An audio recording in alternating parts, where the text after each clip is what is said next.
Hello and welcome to today's episode of I'm building another mushroom item. I'm in need of a fun project. I've got some things that I actually need to get done. Paintings, tidying up, and all of that, but I'm gonna take a pause and I'm going to serve myself for this amount of time and just do a project that I wanna do. Because sometimes you have to prioritize your needs so that everything else doesn't make you feel like you want to stop doing anything and just spend time laying down on your phone, which is what I was doing, regrettably, for the last couple hours.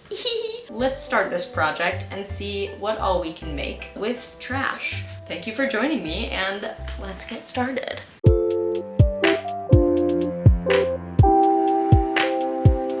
First off, I must answer the question, what am I making?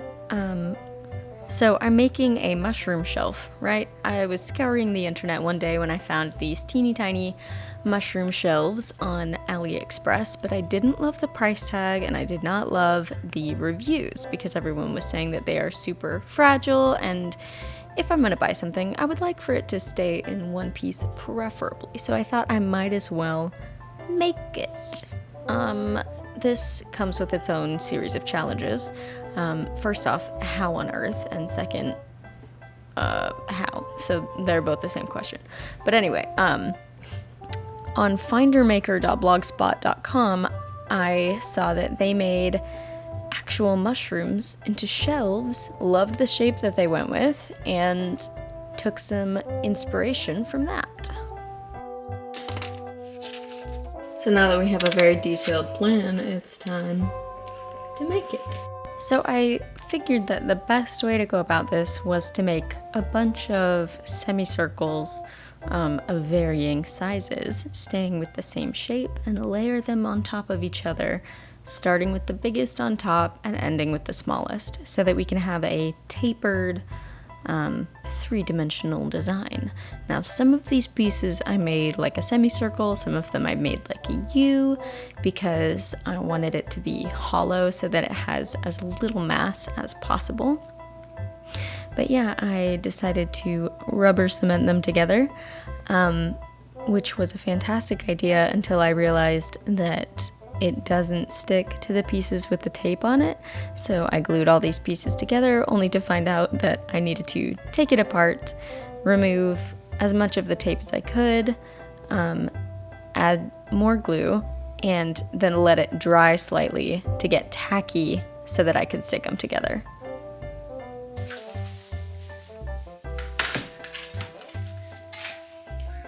I have a giant bottle of glue hiding somewhere. Oh, there it is.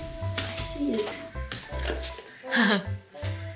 Okay, I do not need all of this glue, but good morning. We're just gonna go for it and see what happens. Oftentimes, that works. Okay. I took plaster of Paris, water, and Elmer's glue, mixed it all together to get this thick frosting-like consistency to give the cardboard kind of a shell. And I went over that with multiple layers, letting it dry in between to make my mushroom. While I wait for that, I want to show you the other thing that I'm working on. So I have a lot of acrylic yarn that I want to get through and use up, because I want to lean more towards natural fibers and stuff like that. But I've got all this acrylic yarn, so I want to use it. You can use it for rugs. That's what I made this guy out of. But you can also do like outerwear pieces. So this is hopefully going to be a pair of overall shorts. I decided to just make a bunch of squares. I calculated what size I would need and how many. I love this one. And it's been a fun project where I haven't gotten too bored with it.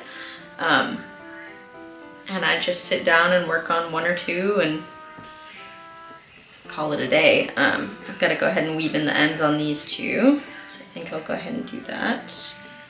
But yeah, that's what I'm in for a little bit. I've got this book from the 70s that I found on abebooks.com called Illustrated Patchwork Crochet, and it's got all kinds of different granny squares and options like that. My plan is to line this with a stretchy fabric so that it's not see-through. Yeah. But anyway, I continue to work on this and probably put on some Doctor Who.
Okay, so I've been building up the surface in layers, and this last layer, what I did was taped all around the edges and applied some hot glue to make sure that it doesn't come out, and I poured the plaster in it, made it a little more liquidy. I think it worked really well. But anyway, I'm gonna see if the tape will just peel off. If it does, you may call me a smarty pants, because I came up with this.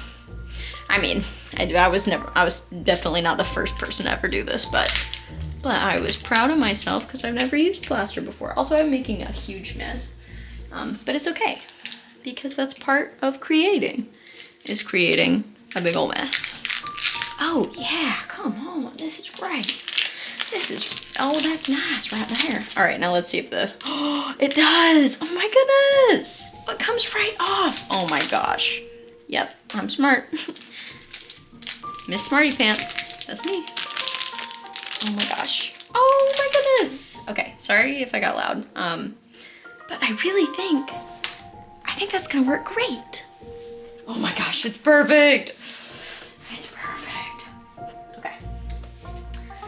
Obviously, I'll need to sand this down a little bit. So I think that went really well. It's still a little damp, which is just fine. I can let it cure for the rest of however long. And the way I'm planning on mounting it is with some keyhole attachments.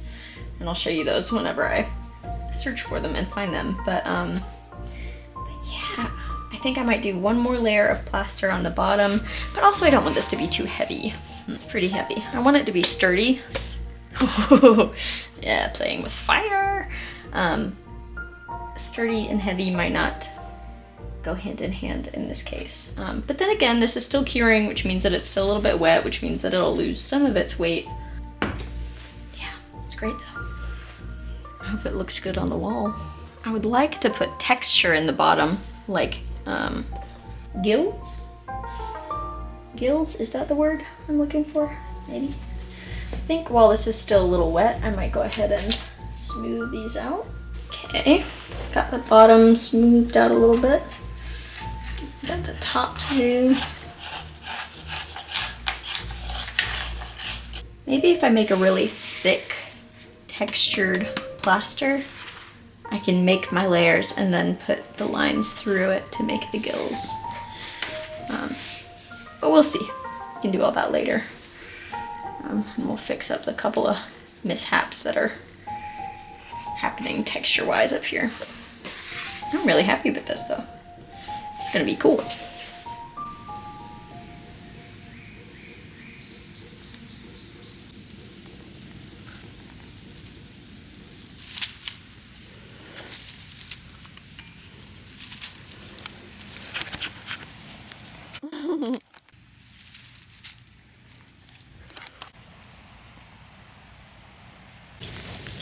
Also, don't let this beautiful phone-free view fool you. because I was watching Doctor Who until about 30 seconds ago when I realized this would make some lovely footage. Oh joy.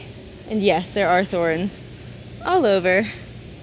And I'm fighting for these berries, but you know what? Worth it. I let the berries soak in some cool water for 15 minutes because that's what the internet told me to do to get rid of buggies.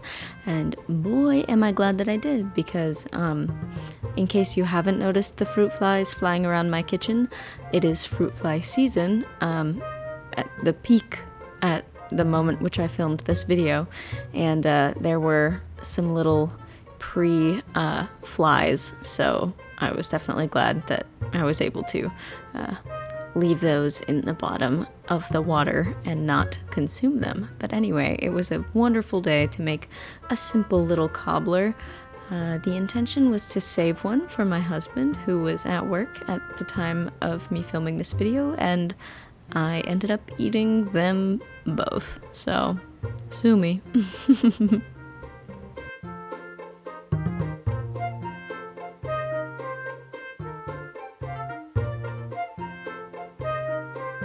Don't mind the change in hair.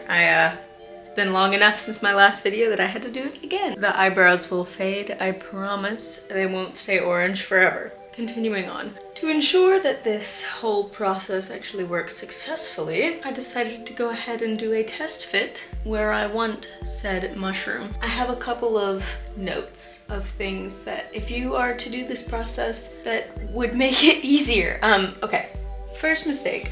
When I poured this extra bit to level out the side of the mushroom, I did make it a good thickness, but what I should have done was set a couple of things into the mold so that it came out hollow, because I spent quite a bit of time today hollowing it out so that it's not so heavy on the wall, because I want the shelf to work and preferably to stay where it is. So I'm a little less nervous about it now. I attempted to film the process of adding these lines, the gills, I think they're called, to the mushroom, but my SD card ran out of space. So alas, I did not get that on film. But what I did was, for these portions, I piped on a very thick mixture of plaster and glue and water. That was working pretty well. And then the plaster started setting quick because I was piping it. So I guess the pressure / friction caused it to, I don't know how it works, but it started curing faster than I wanted it to. So I ended up just slathering about this thick of a layer on top and then scraping away in between to create that texture. I like the way that turned out too. The one thing I wish I had done better was make it more radial, like from a singular point. I'm gonna seal it in, I think, gesso, and then go over it in a coat of paint. The stuff back here is kind of a mess. There are bits of plaster that still wanna come out of the cardboard and what have you, but overall, after chiseling away at this to make it nice and smooth, I'm really happy with it. So yeah, I guess I'm gonna paint it and then I'll be back for an update. Stay tuned. In an attempt to feel like my fanciest, most capable self, I decided to splurge and use my $20 handheld airbrush for this project, and when it was working, it was great. However, it clogged and had to be recharged. Clogged about probably 80% of the time that I was using it, but it still worked. It still worked, and it made the gradient on top look so smooth, and I don't think I could have achieved that with any other means or medium. So thank you, Vallejo Paint and No Brand airbrush, because, you know, you might have caused me some strife, but you did work, and you worked well when you did work. For the dots on top of the mushroom, I wanted to do raised dots. At first I did paint. You can see the paint spots in the back, but I was just not happy with the way that they looked all flat. So I decided to do plaster and just glue, just those two, and pipe it on like a toothpaste to give me texture. And as the plaster dried, I kept stirring it up to add like crustiness to make it look more like natural. But yeah, once it dried, it looked exactly like I wanted it to. Very pleased. Good morning. Here it is. Wow. Yeah, I'm gonna clean up the floor and put it together for its final reveal. I just woke up, can you tell?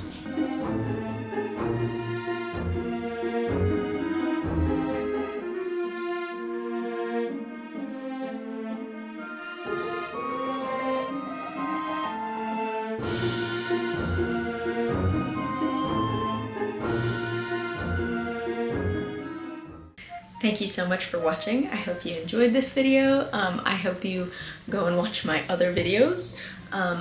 The whimsical little tooth fairy that I have hung on the shelf has its own dedicated video, so if you're curious on how and why I made that, feel free to go watch that video as well.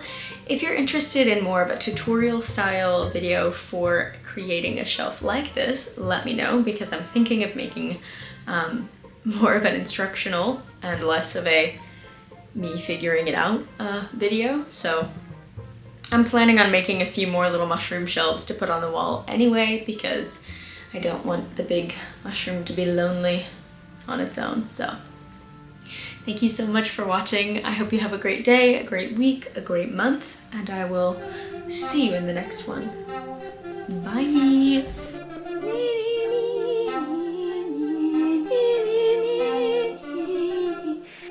Oops. Good thing this is water-based paint. Oops. I'm good, I just fell over, babies.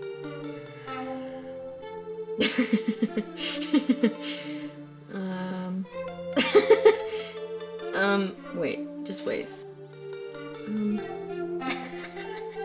This is not getting better, is it?